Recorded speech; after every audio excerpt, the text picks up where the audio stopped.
നമസ്കാരം. ഫണ്ട് എടുത്ത് 6 പുതിയ അധ്യായത്തിലേക്ക് സ്വാഗതം. ഞാൻ പ്രൊഫസർ അനുപ് മാത്യു. ഇന്നത്തെ വിഷയം 2 കാര്യങ്ങൾ ഓർമ്മിപ്പിക്കാനാണ്. ഒന്ന്, നമ്മൾ വളരെയധികം അഭിമാനം കൊള്ളുന്നതും അതേപോലെ തന്നെ നമ്മുടെ റെഗുലേറ്ററീസ് ആണെങ്കിലും ശരി, എക്സ്ചേഞ്ച് ആണെങ്കിലും ശരി, ഇവരൊക്കെ വളരെയധികം അഭിമാനം കൊള്ളുന്നതാണ് അവരുടെ സിസ്റ്റംസ്. അതായത് ട്രേഡിംഗ് സിസ്റ്റംസ് അല്ലെങ്കിൽ റെഗുലേറ്ററി സിസ്റ്റംസ്, സർവീലിയൻസ് സിസ്റ്റംസ്. ഇതൊക്കെ എന്തുമാത്രം വൾണറബിൾ ആണ് എന്ന് കാണിക്കാൻ വേണ്ടി ചരിത്രത്തിലെ ഒരു ചെറിയൊരു കഥയാണ് പറയാൻ പോകുന്നത്. ഇതിന് കൂടെ തന്നെ ഈ കഥയിൽ നിന്ന് നമുക്ക് മനസ്സിലാക്കാൻ കഴിയുന്നത് പണം ഉണ്ടാക്കാനല്ല ബുദ്ധിമുട്ട്, അത് നല്ല രീതിയിൽ സൂക്ഷിക്കാനും ഉപയോഗിക്കാനുമാണ് ബുദ്ധിമുട്ട്. അപ്പോൾ നമുക്ക് ഈ ഒരു ചരിത്രകഥയിലേക്ക് വരാം.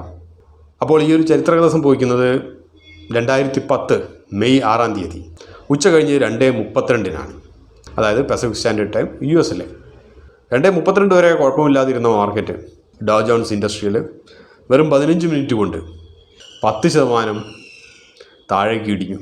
ഒരു ഫ്ലാഷ് ക്രാഷ് പോലെ. ബ്രോക്കേഴ്സിനോ ഓപ്പറേറ്റേഴ്സിനോ റെഗുലേറ്റേഴ്സിനോ ഇൻവെസ്റ്റേഴ്സിനോ ട്രേഡേഴ്സിനോ ഒന്നും കാര്യം മനസ്സിലാകുന്നില്ല എന്താണെന്നുള്ളത്. കുറേ സെൽ ഓർഡേഴ്സ് ഫ്ലഡ് ചെയ്യുന്നു, മാർക്കറ്റ് താഴേക്ക് ഇടിഞ്ഞുകൊണ്ടേയിരിക്കുന്നു. 2% ആകുന്നു, 3% ആകുന്നു, 4 ആകുന്നു, 5 ആകുന്നു, അങ്ങനെ 10 വരെ പോകുന്നു കുറച്ച് നിമിഷങ്ങൾക്കകം. ഇതിൻ്റെ മുകളിൽ അന്വേഷണങ്ങൾ നടക്കുന്നു. എല്ലാവരും പാനിക്കായിട്ട് ഓടുന്നു.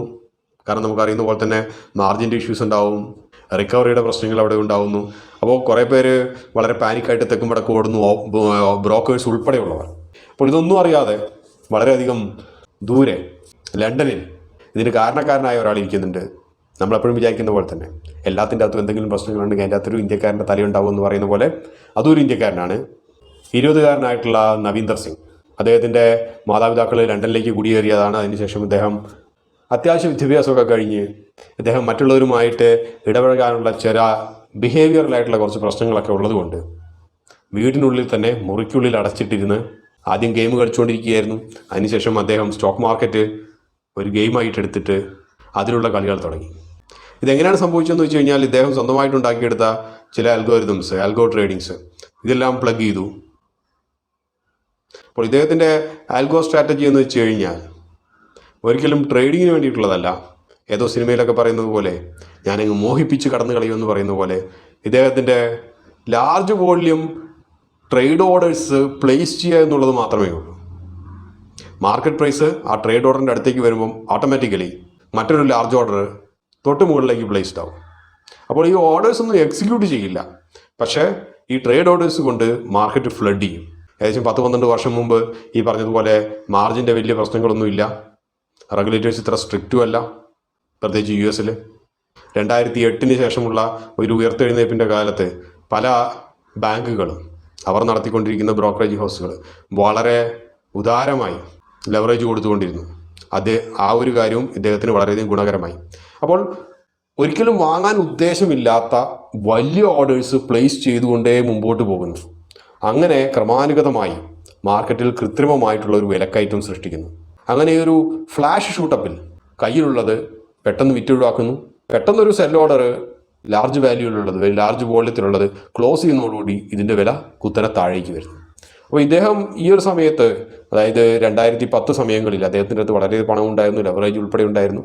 അപ്പോൾ ഇതേപോലുള്ള കൺകറൻ്റ് ആയിട്ടുള്ള കുറേ ബൈ ഓർഡേഴ്സ് പ്ലേസ് ചെയ്തു. പെട്ടെന്നെല്ലാം ഈ ബൈ ഓർഡേഴ്സ് അപ്രത്യക്ഷമാകുന്നു. ഇത് ഒരാളുടെ മാത്രം നടക്കുന്ന ഒരു കാര്യമല്ല. ഇങ്ങനത്തെ ബൈ ഓർഡേഴ്സ് ഉണ്ടെങ്കിൽ ഇതൊരു ചെയിൻ റിയാക്ഷൻ പോലെയാണ് പലപ്പോഴും മാർക്കറ്റിൽ. നമുക്ക് മാർക്കറ്റ് ഡാറ്റ അനലൈസ് ചെയ്തവർക്ക് പലർക്കും അത് പിടിയുണ്ടാവും. ട്രേഡ് ഓർഡേഴ്സ്, പ്രത്യേകിച്ച് ഇൻട്രാഡേ ഓർഡേഴ്സ് അങ്ങനെയാണ്. കുറച്ച് വോള്യൂം കൂടി വന്നു കഴിഞ്ഞാൽ പിന്നെ അതിൻ്റെ മുകളിൽ വേറെ കുറേ വോള്യൂംസ് വരും. അപ്പോൾ ഇതിൻ്റെ അകത്തൊരു കൺസിഡറബിൾ ആയിട്ടുള്ള ഒരു വോള്യൂം പെട്ടെന്ന് ഇല്ലാണ്ടായി കഴിഞ്ഞാൽ എല്ലാം ഒന്നിച്ചില്ലാതെയാവും. ഇതാണ് മാർക്കറ്റിൽ സാധാരണയായിട്ടുള്ള പ്രതിഭാസം. അത് തന്നെയാണ് അന്ന് അവിടെയും സംഭവിച്ചത്. ഒരു ഫ്ലാഷ് ക്രാഷിൻ്റെ പ്രധാനമായിട്ടുള്ള കാരണം ഇത് തന്നെയായിരുന്നു. അപ്പോൾ നവീന്ദർ സിംഗിൻ്റെ കാര്യം പറയുകയാണെങ്കിൽ നമ്മൾ ആദ്യം പറഞ്ഞ പോലെ തന്നെ ഇദ്ദേഹം വീടിൻ്റെ ഉള്ളിൽ അടച്ചിരുന്നിട്ട് ആദ്യം ഗെയിമിംഗ് കളിച്ചു, പിന്നെ സ്റ്റോക്ക് മാർക്കറ്റ് ഗെയിമായിട്ട് എടുത്തു. കുറച്ച് കഴിയുമ്പോൾ ഇങ്ങനെ ഒരു ആഡ് കാണുന്നു, F&Oയിൽ ഒരു ട്രേഡർ ആവശ്യമുണ്ടെന്ന് പറഞ്ഞിട്ടൊരു വലിയൊരു ഫിനാൻസ് കമ്പനിയുടെ. അങ്ങനെ അദ്ദേഹം ആ ഒരു ഇത് കണ്ടിട്ട് അപ്ലൈ ചെയ്യുന്നു. അറിയുന്ന പോലെ തന്നെ അദ്ദേഹത്തിന് വളരെയധികം ടാലൻറ്റഡ് ഒക്കെ ആയതുകൊണ്ട് ആ ഒരു ട്രേഡിംഗ് ഹൗസിൽ അദ്ദേഹമായിരുന്നു ഏറ്റവും നല്ല ട്രേഡർ. ഒരു ഫിനോമിനലായിട്ടുള്ള ഒരു പ്രതീക്ഷിക്കാത്ത രീതിയിൽ അദ്ദേഹം ട്രേഡ് ചെയ്തു, വളരെയധികം ലാഭങ്ങളുണ്ടാക്കി.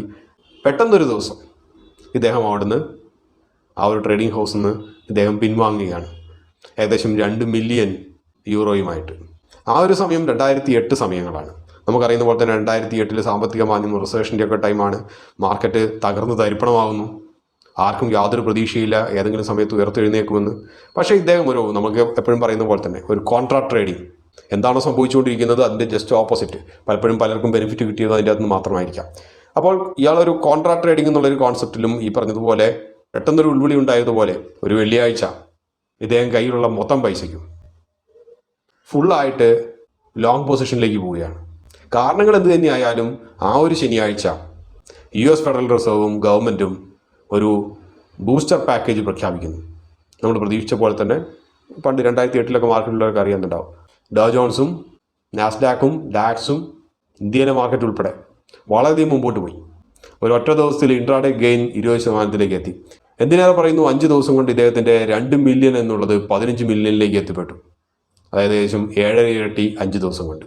അതിനുശേഷം ഇദ്ദേഹം കുറച്ചൊക്കെ ഈ പറഞ്ഞതുപോലെയൊക്കെ ട്രേഡ് ചെയ്യുന്നു, ഇൻവെസ്റ്റ് ചെയ്യുന്നു.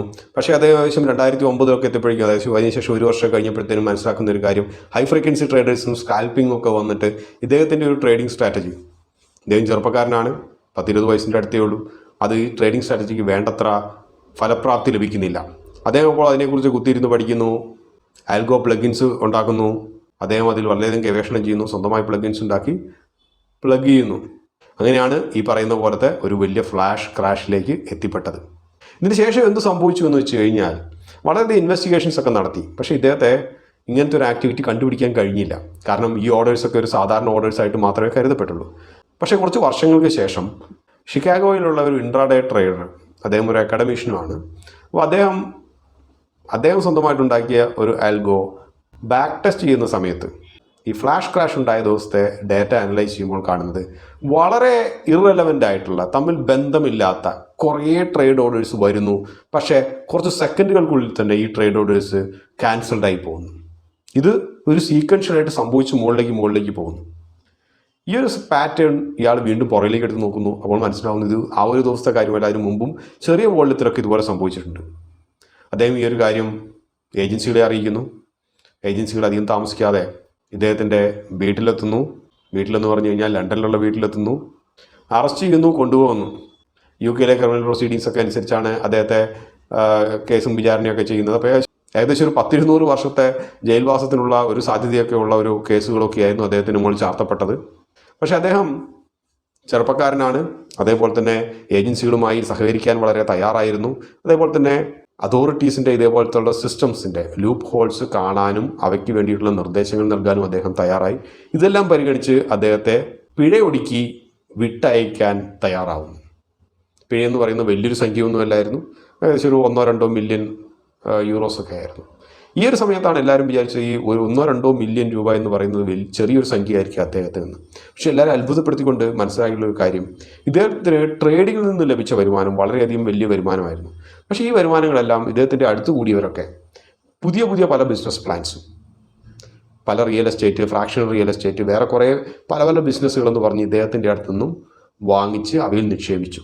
നിർഭാഗ്യമെന്ന് പറയട്ടെ, ആ പറഞ്ഞ ഒരു ബിസിനസ്സും പച്ച പിടിച്ചുമില്ല. ഇദ്ദേഹത്തിൻ്റെ കയ്യിൽ ഈ 1 മില്യൺ പോയിട്ട് 1000 യൂറോ പോലും അടയ്ക്കാൻ കയ്യിലില്ലാത്ത ഒരവസ്ഥയിലായി. എന്ത് തന്നെ ആകട്ടെ, അവസാനം ആ ഒരു പിഴയൊക്കെ അടയ്ക്കാതെ തന്നെ ഇദ്ദേഹത്തെ വെറുതെ വിട്ടു. അപ്പോൾ കഥാന്ത്യം എന്താണെന്ന് വെച്ച് കഴിഞ്ഞാൽ, ഒന്നാമത്തെ കാര്യം ഈ പറഞ്ഞതുപോലെ ഒരു ട്രേഡിംഗ് സിസ്റ്റംസും എത്ര വലിയ സർവീലിയൻസ് സിസ്റ്റം ഉണ്ടെങ്കിൽ പോലും അതൊന്നും ഫുൾ പ്രൂഫ് അല്ല. ഇൻവെസ്റ്റേഴ്സും അതോറിറ്റീസും എപ്പോഴും ആ ഒരു റിസ്കിനെ കരുതി കൂട്ടി തന്നെ ഇരിക്കണം.